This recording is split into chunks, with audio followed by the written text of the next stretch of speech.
You are allowed to grieve the parent that you needed but never had. The parent who is physically present but emotionally very unavailable, inconsistent, or preoccupied with their own needs. It's grief for the comforts that you didn't receive, the protection you didn't feel, the attunement that you had to provide for the parent instead of receiving as a child.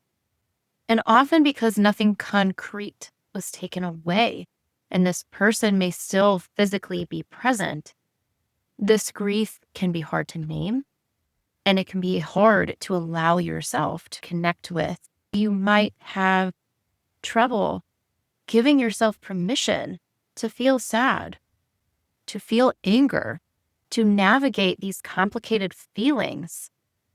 Perhaps you feel some love for your parent. Perhaps this parent has some redeeming qualities. How challenging it can be for so many people to honor their authentic feelings about the care, the connection, the protection, the authenticity that you've deserved and haven't fully received and may never receive from your challenging parent. As a child, it's extremely difficult to connect with the grief of the parent that you needed but never had. Your brain was still developing. And as well as a child, you adapt, you survive. And grief requires a certain level of safety in your body. And that safety often doesn't arrive until close to or in adulthood. This grief can start to have the space to emerge as you connect with this safety in your body, which can really throw people off balance. Here you are in this journey to feeling more grounded and connecting with safety in your body, finding autonomy, and perhaps starting to feel more empowered, starting to feel more alive, starting to connect with your own truth, and you're hit with this complicated grief. And there can be feelings about experiencing your grief, feelings about the complicated relationship with your adult parent. It might feel disloyal to feel this type of sadness, holding this polarity of some fond feelings, memories, experiences with your parent, while also the pain, the hurt, the anger, the disappointment, the sadness is very challenging. And a lot of times, these narratives that we can tell ourselves about what our authentic feelings mean and why we aren't allowed to connect with those can surface, as well the systems and people around us.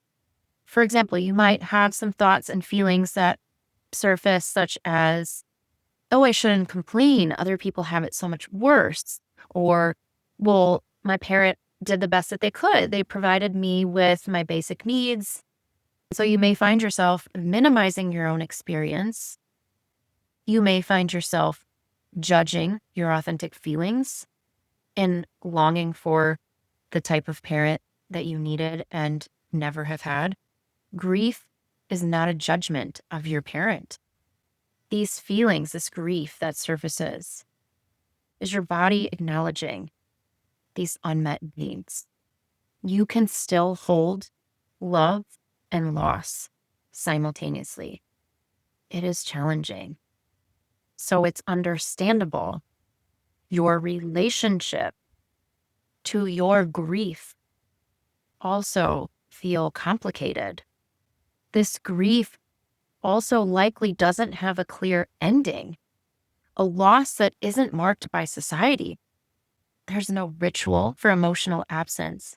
There's no societal acknowledgement of this grief. This loss is so invisible.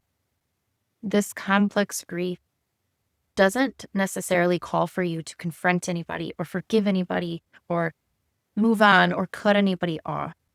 It's calling for you to slow down and to notice what is hurting. Where is it showing up in your body? What is the process like to notice, to allow, to give yourself permission to feel whatever you're feeling without immediately trying to make sense of it? Grief can soften when it's witnessed, not when it's rushed, not when it's judged. This type of complicated grief doesn't mean that you're stuck in the past or you're ungrateful or you're blaming your parent or this was all your fault. Again, these are common narratives that keep this grief stuck in your body, your heart, your mind. It simply means your body is feeling the weight of these unmet needs that you've likely experienced most of your life. You're honoring the truth of your experience, and your truth matters. Then you can connect with your grief.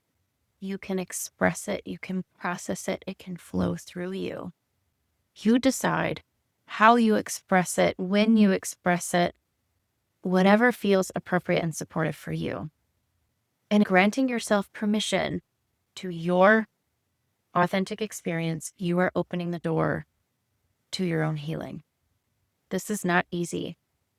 It's very challenging and wildly misunderstood. I hope this felt supportive and provides you some opportunity to connect with your grief and the parent that you deserve and never had. Sending you lots of love, lots of care. Be kind and gentle with yourself. You're so worth it.